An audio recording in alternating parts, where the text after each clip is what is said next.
Hello, ladies and gentlemen. Today we talk about the Netzwerkdurchsetzungsgesetz, or as it officially called, the Gesetz zur Verbesserung der Rechtsdurchsetzung in sozialen Netzwerken, and so on and so on and so on. This is a law that was introduced in Germany some time ago. Not too recently, but also not too far back. I think slightly more than 1 year ago. So before the beginning of, or around the beginning of 2018, I guess. And this law does not really ban additional stuff, but instead it makes it different or easier or more difficult to enforce this stuff in social media. So it enforce compliance with those paragraphs in social media. What are those paragraphs? We will discuss them in detail. The reason why we're discussing this today is because someone tweeted, "Why do I have to know and understand this in order to report a harmful, abusive tweet in Germany?" So basically, this is something I've encountered a few times now. And the last time from a non-native German speaker, and she tweeted it in English. And I thought it's a good idea to give a rough overview, to give some help with translation and understanding of the different paragraphs in order to help understand the feature. Because nothing is... Oh, no, it's not nothing, but quite a few things are more frustrating then, but it is still very frustrating to have a feature and you want to use it and you fear that you're using it wrong. You misunderstand it completely, and then you report people that do not really deserve a report, that are perfectly within the law, and then Twitter has more difficulties reporting the real people and so on and so on and so on. So basically, this is a thing that exists. There's not really much an individual like me can do against it. I will also not make this a political video. At least I don't try. I tried not to make this too much of a political video. This is just something I acknowledge. This is there, and I acknowledge people have problems with it. And so I make a little bit of a video to explain what it is supposed to be and what it means. So this is the Twitter page. Basically, Twitter has a transparency page where they show all their different countries and how they are regulated. And here we are on the page of Germany. And in Germany, they see this as the primary piece of regulation that applies. And the regulation also asks for them to publish a report. And this is the report for this time. The second half of 2018 is not yet in there. And you see there's also a report. Oh, no, this is the second half of 2018. Yeah, and let's do that. And so I think the beginning of 2018 is roughly where it was made, the law, because there's no report before that time. And this is basically something where they show the general process and what choices you have, but it's not complete. They only show through like one path through the different choices as an example, and then the last text, and then they have some statistics. And I will talk about the statistics in a minute, and also about the details. First of all, let's just see what we're doing here. So basically we have this guy here. Holocaust is a lie. This is something that is not legal in Germany to tell this. So this is clearly a violation under the Netzwerkdurchsetzungsgesetz. And because this account has only tweeted once or so and doesn't even show up here and is here for like 9 years without ever being banned or withheld in Germany, I think this is a good exercise. And we see if the Netzwerkdurchsetzungsgesetz really applies here, because maybe other people have reported him and he's still up, so I don't know. So this is the report function. Basically, we have all these different categories. The first one is not really something that will lead to a ban. You just inform Twitter, and then maybe they adjust the algorithm to show you less content of a certain kind or something like this. Then we have all the stuff that is perfectly nice in English and can be understood. I find this one interesting because this is something I would not expect here. So if I'm looking to report someone for doing this kind of behavior, I would have a hard time finding it. But yeah, this is Twitter. I don't really know why it is. Also, this here and this here, they look very similar, but this under here is completely different. Yeah, don't really know why. But this is not the scope of this video. So basically, this is the scope of this video. So here we have our 7 categories, and each category has then all the paragraphs listed that Twitter sees in that category. And to make this easier to understand, we will go to the, I don't really know, if I open a Google Sheets, is the link on the top giving away too much information about me? Yeah, maybe.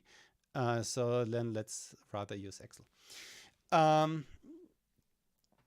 These are the categories. I numbered them here, and I sorted the list by the categories, and let's go through them real quick. The first one is unconstitutional stuff and hate content, hate speech. Basically, we have unconstitutional organizations. I will put up this thing later on Google Drive and share a link, and that link should be safe for me, and you can click it, safe for you, of course.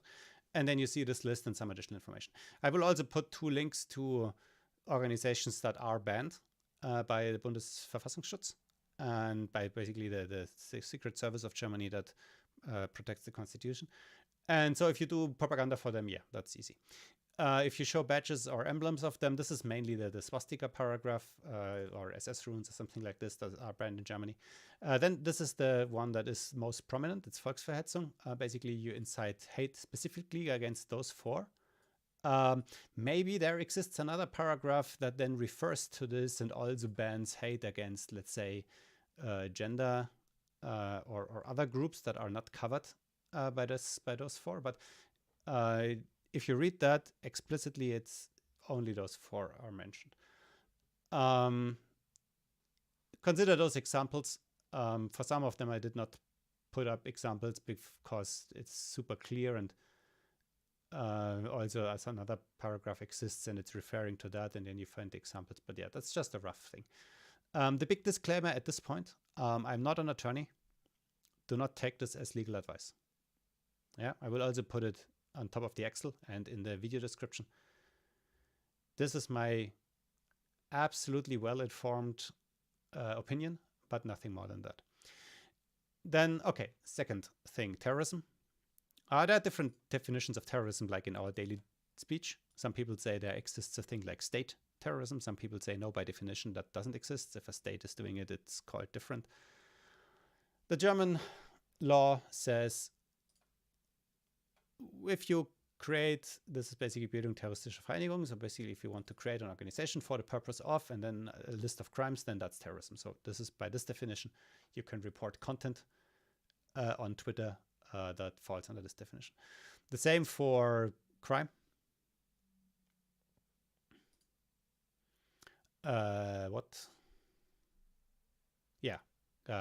Crime and terrorism im Ausland. This is basically the same like 129 and 129A, but outside Germany. Then we have 89A, category 3, are all things that are violence, threats, and all kinds of crimes, incitement of to all kinds of crimes. First one is Vorbereitung einer schweren staatsgefährdenden Straftat. Basically, this is bombing something, doing a serious crime that hurts the public, that hurts the nation, Germany itself. You say you incite others to do the same thing. You incite the public to do crimes. You disturb peace by threatening to do crimes. You create a crime organization. All those stuff is part of category 3. So if you see someone who is doing any of those, then category 3, like the third point in the list, is the right one to find the correct paragraph to report it. Then we have the graphical stuff, like posting graphical violence, also category 3. You reward criminal behavior, so yeah, that speaks for itself. You threat a certain behavior. You see that threatening criminal acts, like this is for the public, and you disturb the public peace by it, and this is more like the protecting not the public, but protecting the individual right of a single individual. So towards, this is more in scope of this paragraph. Then, okay, this is clear enough. Now we are section 4 that only has the single paragraph. Then we have section 5. like category 5, that is insults and slander. So for religions and convictions, other convictions, you have this paragraph here. Then this is basically, again, the Beleidigung, insult directed towards an individual. So basically, if someone insults you, you can have this removed under Netzwerkdurchsetzungsgesetz towards,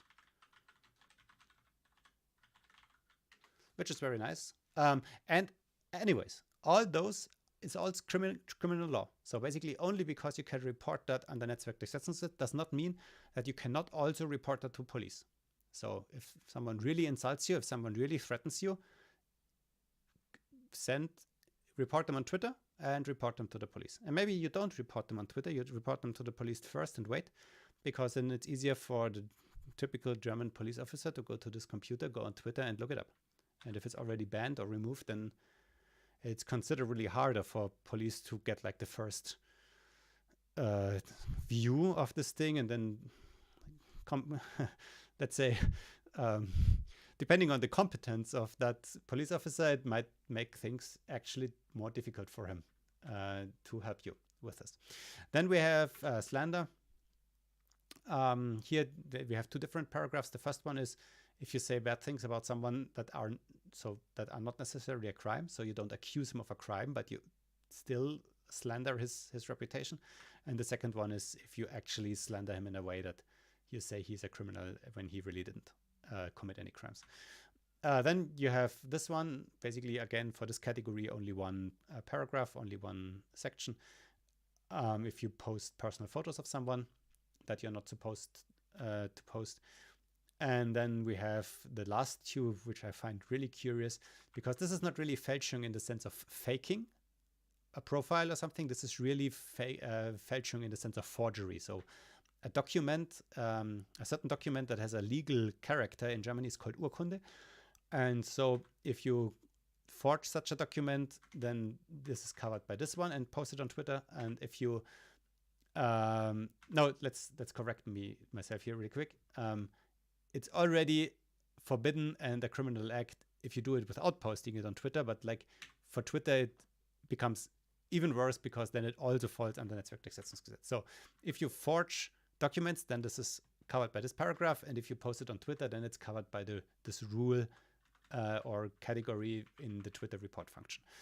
And then also you have the landesverräterische Fälschung, which is really, really interesting because basically Landesverrat is treason.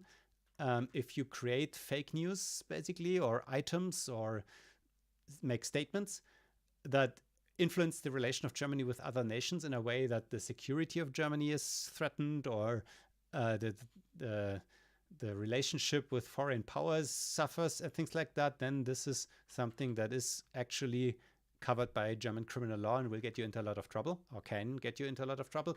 And also it can be reported under the Netzwerkdurchsetzungsgesetz. So basically that's the list. And I hope this makes it easier because now you see what you have. You don't have to click through all the categories to find the most fitting one, but you can pick it from an easy list. And now let's try and apply it. So you're a scrub, this guy. Yeah, you're a scrub. I feel insulted. So maybe it's insult by his profile. But let's go with the second one because I think that's easier. That is, that's difficult. Again, just from here. But we have our handy list.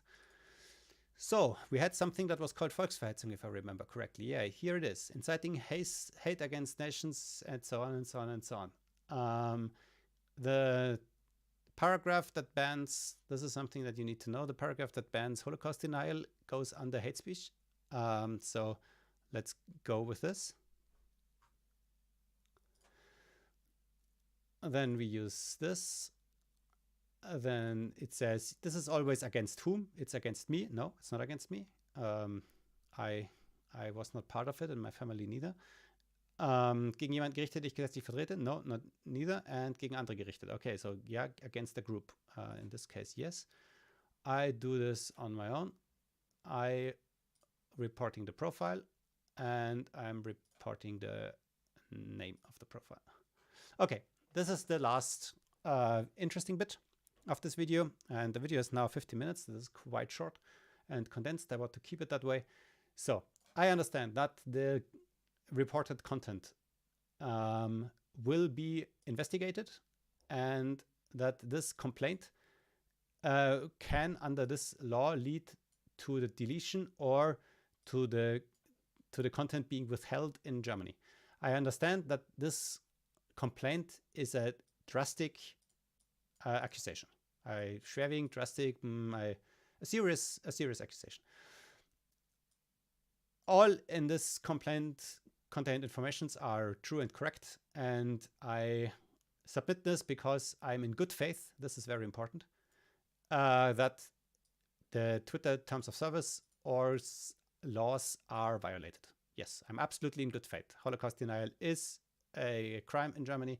This crime is covered by the Netzwerkdurchsetzungsgesetz. So yes, I understand that the account will get a notice. Yes, I understand that. And that this thing will be added to the Lumen Datenbank. So basically this database is a database where Twitter publishes all the activities that are against the freedom of speech in all the countries in regulation. Then the Twitter transparency report, this is the one we looked at at the beginning, will also have this report. It will include this report as a number. It goes into the statistic, and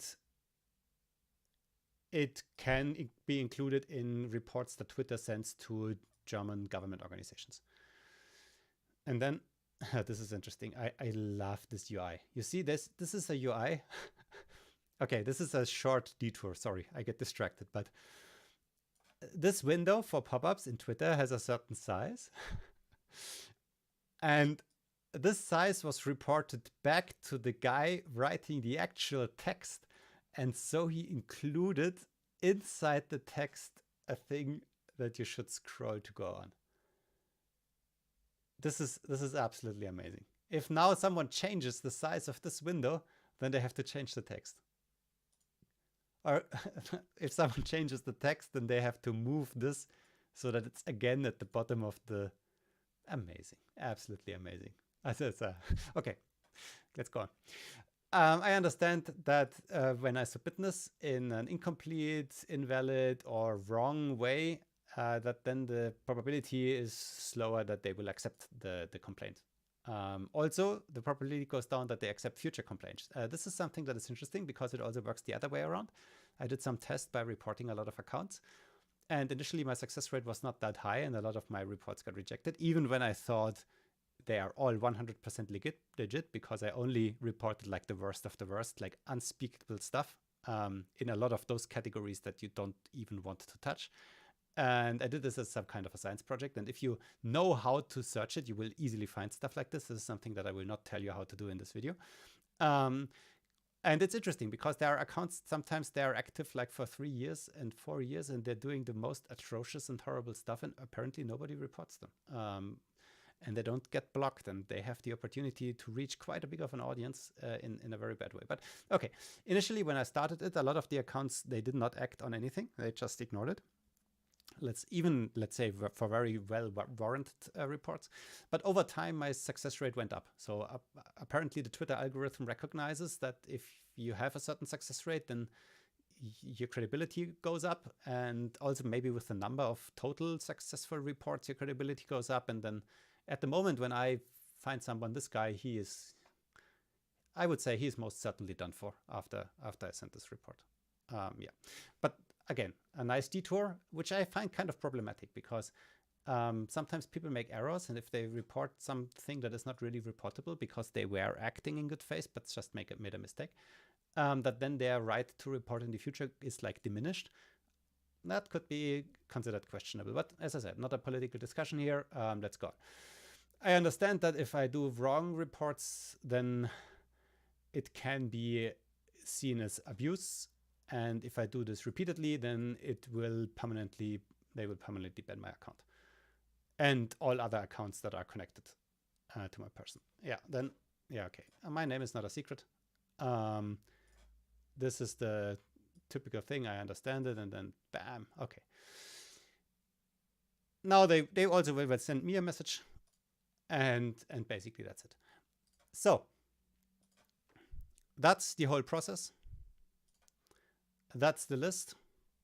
I will post the link to a Google spreadsheet with this list under the video. I will include at the bottom here, I will include a few more links with information.